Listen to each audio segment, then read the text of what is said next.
I've been listening to you every morning, and the one thing that I'm having a struggle with is source energy. So I know that that is probably the biggest part. And when I'm meditating and trying to get in touch, I feel like I'm not allowing or receiving. Sometimes the flawed premise that you're beginning from is that I'm not in touch, I'm not in touch, I'm not in touch, I need to get in touch. And what if you were already in touch? What if you are an extension of source energy and you're already in touch?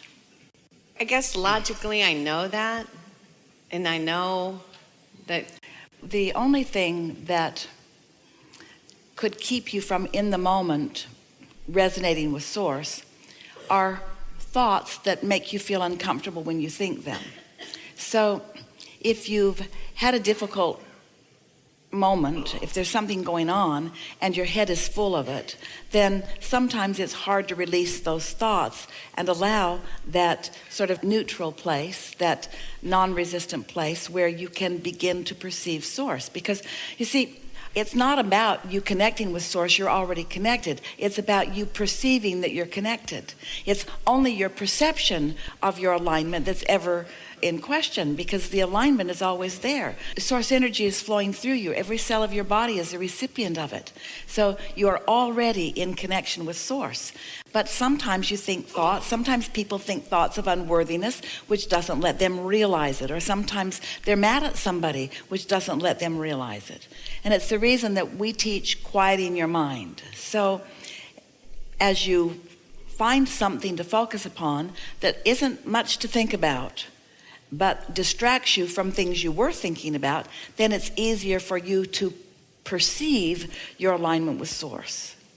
It's just about you realizing it. And really, when you're in the mode of appreciation, you're letting it flow. That feelings of passion, that's really connection to source. And we've been saying to our friends for a while, we would rather see you in a state of appreciation than in a state of meditation, because both hold no resistance and both are in alignment with source. It's just that when you are in appreciation, you're thinking thoughts, you're thinking source-light thoughts, you see.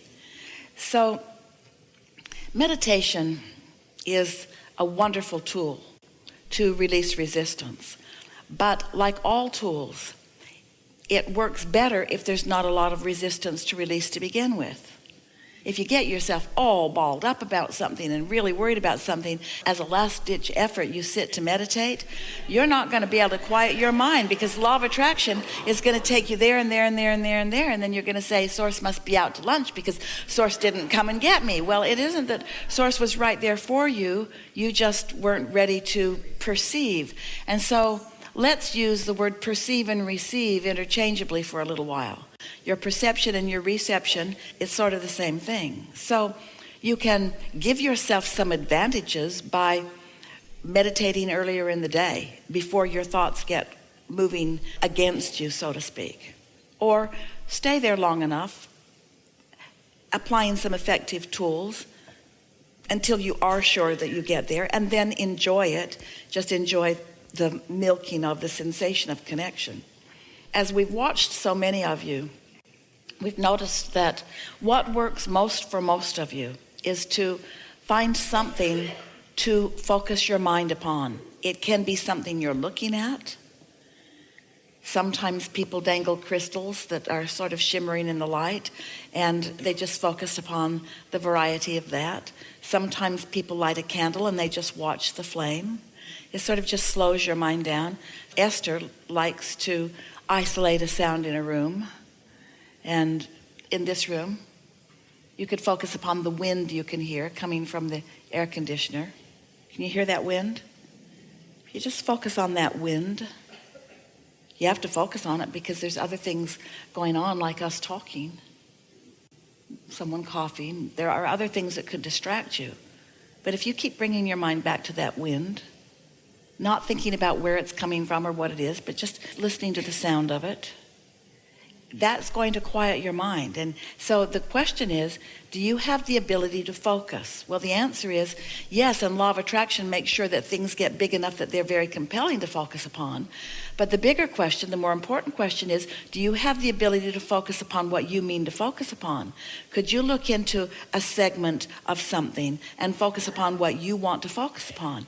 And that's what the value of meditation is. It teaches you focus. You're not going to find that feeling of connection with Source without focusing yourself into it, because most environments are not conducive to that. Most environments have enough unwanted things present in them. You see what we're getting at? It's a very unusual time that any of you could be conditional enough in your life that you could find a point in time or a place in time where everything that you looked at was so perfect that you could just look around and find harmony with Source. You focus yourself into your perception of Source by finding really subtle vibrations.